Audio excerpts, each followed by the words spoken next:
candidato fala será o pessoal.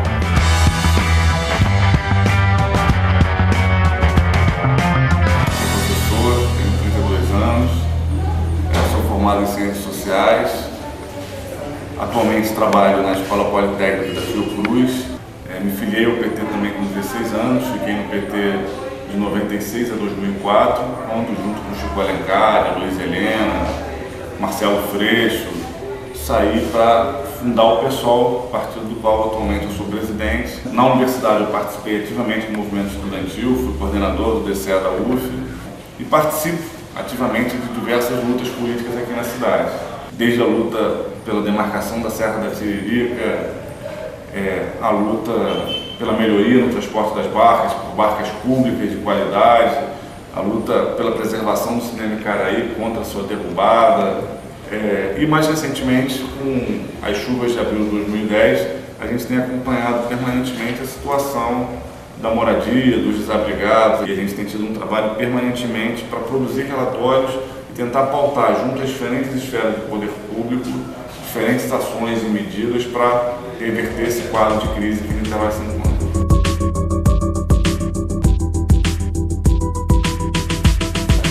É inegável que a maioria dos projetos da Prefeitura precisam de sanção e colaboração da Câmara dos Vereadores.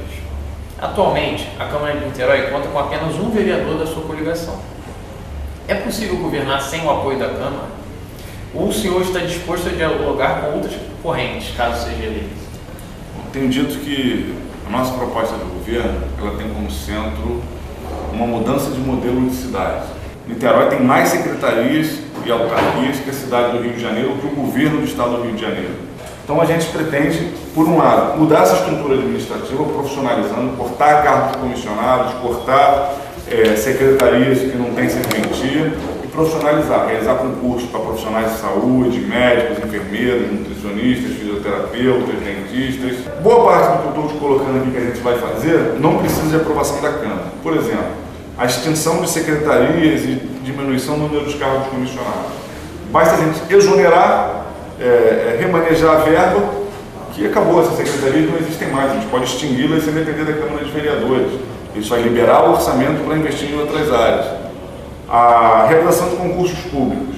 Eu acho pouco provável, por exemplo, que a gente apresente uma mensagem na Câmara abrindo um concurso para 200 médicos, 300 professores, 100 enfermeiros e a Câmara de Vereadores se recuse a votar, né? A gente pretende estabelecer uma relação republicana, no sentido de debater com a Câmara de Vereadores os rumos da cidade.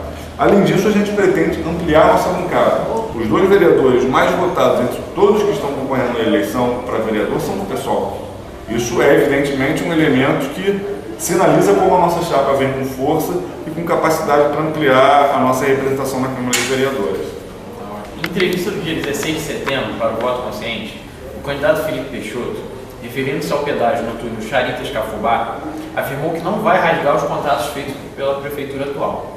Realmente, o não cumprimento dos contratos pode gerar indenizações milionárias a serem pagas pela Prefeitura. Como o senhor pretende lidar com a situação? Os contratos, como a concessão por 20 anos das vias rodoviárias às empresas de ônibus, serão mantidos? Então, a primeira coisa é que são diversos contratos que a gente vai ter que analisar cada caso.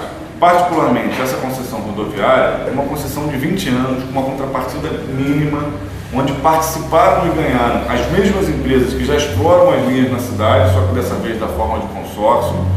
Então, a não revisão desse contrato de concessão também vai gerar aos cofres municipais um prejuízo milionário. E vai gerar um prejuízo para o conjunto da população, porque o serviço que vem sendo prestado tem sido historicamente ineficiente. Ou a gente abre uma negociação e revê os seus pontos mais críticos, ou a Prefeitura vai ter que atuar no sentido de cancelá-los e abrir novos processos licitatórios. Até porque ambos foram permeados por uma série de questões obscuras e falta de transparência e debate público. O senhor pretende revisar esse pedágio que está sendo anunciado de R$ 9 no túnel Charitas-Cafubá? Sem dúvida. A nossa proposta é que o túnel Charitas-Cafubá seja a ponta de lança para uma mudança na matriz do transporte da cidade. A gente pretende que essa seja o caminho para a introdução do veículo leve sob trilho. O contrato como um todo tem que ser rediscutido também por isso, mas não só. Há 5 anos atrás foi aberta uma licitação para construir esse túnel por 52 milhões de reais.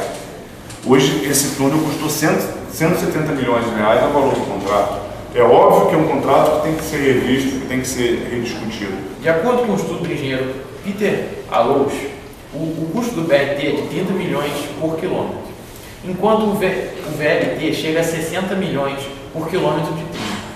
Além do mais, há custos extras no VLT, pois esse acresce o custo com uma reurbanização de quase todo o espaço ocupado. Logo, como o senhor deseja implantar esse molde viário com um elevado ônus?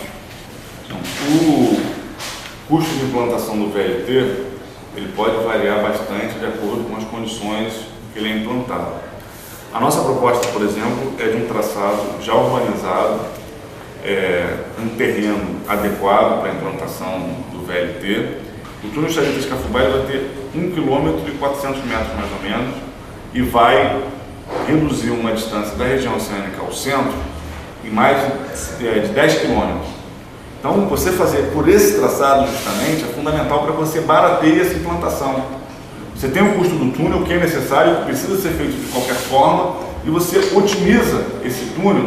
O VLT, na verdade, é a forma de você demandar menos adaptações viárias para amenizar o impacto do número maior de automóveis e ônibus que vão passar a utilizar a Orla de Charitas e a Orla de São Francisco, que também são regiões em plena expansão. A gente acredita que o VLT ele é fundamental para que o túnel seja efetivamente uma melhoria no transporte público da cidade e signifique uma nova fase no replanejamento urbano da cidade. E o BRT ele não tem a capacidade de ter esse mesmo impacto, além de ser poluente, além de seguir na matriz rodoviária. Hoje, diversas cidades do país e do mundo têm optado pelo VLT. Nessa questão do VLT, o senhor pretende utilizar na sua prefeitura das parcerias público-privadas para viabilizar esse projeto ou seriam apenas recursos públicos nessas obras? Então, hoje a gente avalia que tem condições de realizar essa obra com recursos públicos. Por quê? Porque, primeiro, a prefeitura tem capacidade de investimento. Segundo, a gente tem uma política nacional de estímulo à mobilidade urbana. Nesse exato momento tem um edital aberto até a metade de outubro para mobilidade urbana em cidades médias. É possível que uma cidade que apresente um projeto consistente, no caso de Niterói, uma cidade que faz parte da segunda maior região metropolitana do país. A nossa política é de fazer esse investimento público para garantir um transporte viável e com tarifas mais baratas para a população.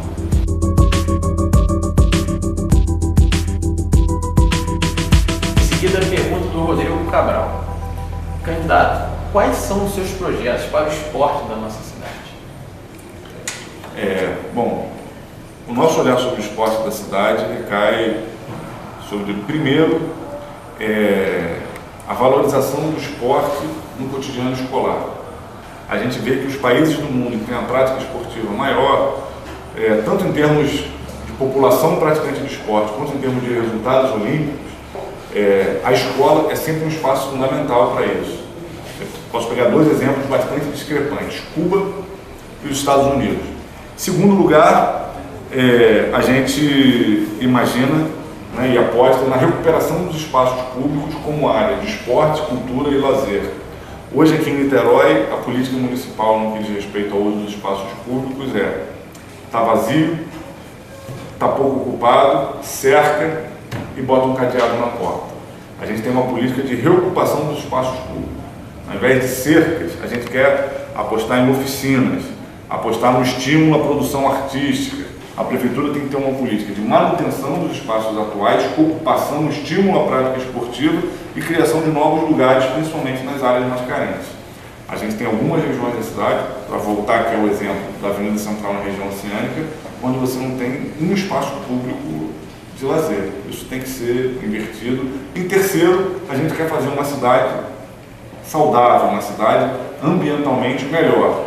E dentro da proposta que a gente tem de mudança na matriz de transporte, a gente espera introduzir o VLT, reduzindo a necessidade de carros e ônibus nas ruas, para liberar vias para a implantação de uma malha cicloviária.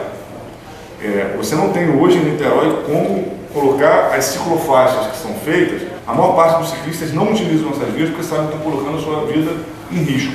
A gente pretende ter uma malha cicloviária para fazer da ciclovia não só uma prática esportiva, não só uma prática de lazer, mas também uma alternativa de transporte. E por fim, né, com relação a essa questão dos esportes, tem o Caio Martins. O Caio Martins é um equipamento público, né, que está numa área central de Niterói, de fácil acesso, e que está há muitos anos subutilizado. O Caio Martins tem que ser o centro de uma política de esporte no conjunto da cidade, que passa pelas escolas, pelas praças, pela construção de arenas regionais estimulando os esportes. O Caio Martins não é só um campo de futebol e uma piscina. No Caio Martins você tem algumas quadras, você tem um ginásio fechado, é um complexo esportivo que tem que ser aberto ao uso da população. Eu mesmo, na minha infância, tive a oportunidade de fazer escolinha de natação, fazer escolinha de futebol no Caio Martins, né? E hoje esse talento futebolístico que eu tenho, muito eu devo aos campos lá do Caio Martins. Candidato, muito obrigado pela oportunidade que você nos concedeu. Para terminar a nossa entrevista, eu gostaria que o senhor fizesse um pouco as considerações finais, desse um recado para o eleitor do que esperar do Flávio Serafini na Prefeitura de Niterói e no dia 6 de outubro, votando no senhor, se for. Bom, obrigado a vocês por mais essa oportunidade de estar dialogando com a população. Parabéns pela construção desse canal importante para a democracia aqui em Niterói. Bom, esperem no futuro governo do pessoal aqui em Niterói um governo de transformação. As pessoas que acharem que está tudo bem com a nossa cidade, que a gente não tem nenhuma emergência municipal funcionando, que a gente tem a menor rede municipal de educação do estado, que a gente é a cidade mais desigual do Rio de Janeiro, uma das mais desiguais do Brasil. Tem 3 candidatos que representam esse modelo atual, que apoiaram o Jorge, que são secretários do Cabral, que podem contemplar esse olhar. Agora, as pessoas que acreditam que Niterói precisa de uma mudança de projeto, onde a atuação do poder público seja pautada pelo interesse público e pelo enfrentamento das desigualdades que hoje são uma marca da nossa cidade, conheçam o nosso projeto, se engajem na nossa campanha. A nossa campanha hoje é a campanha que mais cresce. A gente está lutando para chegar ao segundo turno e ter capacidade de mostrar que uma cidade como Niterói, que tem 1,5 bilhão de reais de orçamento, pode ser uma cidade muito melhor para a sua população do que é hoje.